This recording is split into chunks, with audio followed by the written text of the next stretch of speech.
नमस्कार दादा, तुमचं नाव सांगा. मी बदलू सोपान बोर्ड.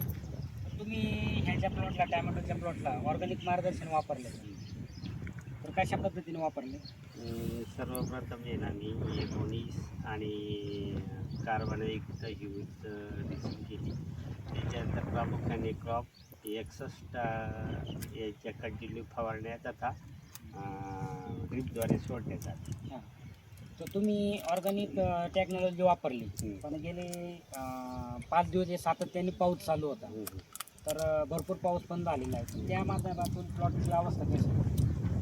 जर का मी केमिकल वापरला असतो आणि ह्या 22-23 दिवसातून पाऊस कंटिन्यू आमच्या गावात चालू आहे, जर का मी केमिकल जर वापरलंच असतं तर प्लॉट हाही ह्या कंडिशनमध्ये मुळीच दिसला नसता. ऑर्गॅनिकली त्याची टिकवण क्षमता आणि थोडक्यात ताकद वाढवते. परिणामी आज आपण प्लॉटमध्ये आहात, तुम्ही बघताय फुटवे फुलं. धन्यवाद दादा, तुम्ही आम्हाला माहिती दिल्याबद्दल. तर मोठ्याने